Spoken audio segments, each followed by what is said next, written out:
ओम नमो भगवते वासुदेवाय। ओम नमो भगवते वासुदेवाय।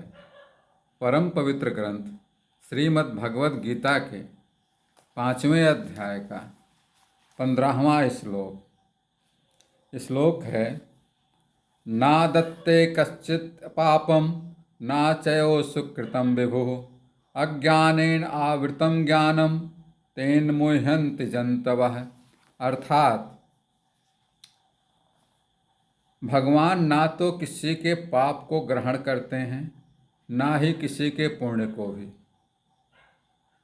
जीवों के ज्ञान अज्ञान अर्थात माया मोह के अंधकार से ढका हुआ है, इसलिए जीव मोह में पड़ा रहता है।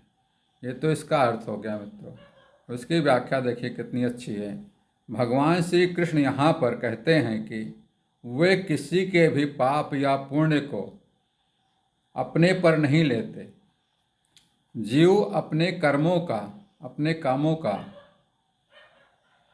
फल स्वयं भोगता है। भगवान केवल साक्षी रूप में रहते हैं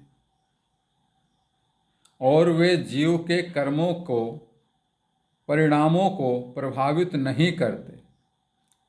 हर व्यक्ति अपने अच्छे या बुरे कर्मों का जिम्मेदार स्वयं होता है।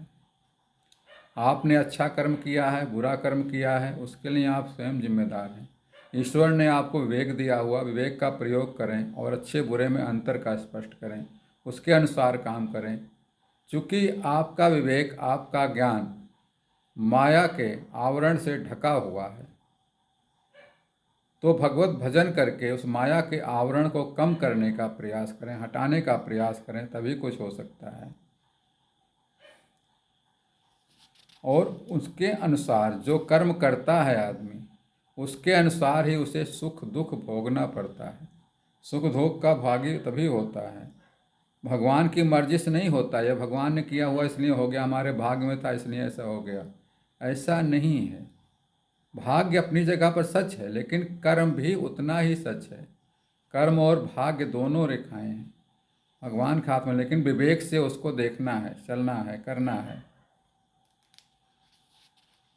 यह अज्ञान जो कि आप माया के कारण होता है, जीव के ज्ञान को ढक देता है और उसे यह नहीं समझने देता कि वह अपने सच्चे स्वरूप से अलग होकर कर्म में फंसा हुआ है। यह माया मोह समझने नहीं देते कि आपका जो सच्चा स्वरूप है, ईश्वर की प्रार्थना करने के लिए, ईश्वर की पूजा करने के लिए, ध्यान करने के लिए यहाँ आए हुए हैं, उसे भूल जाते हैं और आप माया मोह के चक्कर में पड़े रह जाते हैं। यही अज्ञान ही सभी दुखों एवं भ्रमों का कारण है। यहाँ पर भगवान श्री कृष्ण यही समझाते हैं कि जब तक अज्ञान से ज्ञान ढका हुआ है, तब तक जीव कर्मों के जाल में फंसा रहता है और उसके फल से प्रभावित होता है। जब यह अज्ञान हट जाता है, जब अज्ञान हट जाता है, तब वह सच्चे ज्ञान को प्राप्त कर लेता है और मोक्ष या मुक्त का अनुभव करता है। मोक्ष या मुक्त का अनुभव तभी होता है जब माया मोह आपके ज्ञान के ढके हुए है, जो उससे हट जाता है, आपका ज्ञान हट जाता है, तब आप ज्ञान हो जाते हैं, ज्ञान की स्थिति में पहुंच जाते हैं और मोक्ष या मुक्ति की तरफ आप अग्रसर होने लग जाते हैं। विस्मित्रों, आज के लिए इतना ही। इससे अगले श्लोक के लिए कल फिर मिलेंगे। तब तक के लिए श्री कृष्ण शरणम मम। श्री कृष्ण शरणम मम।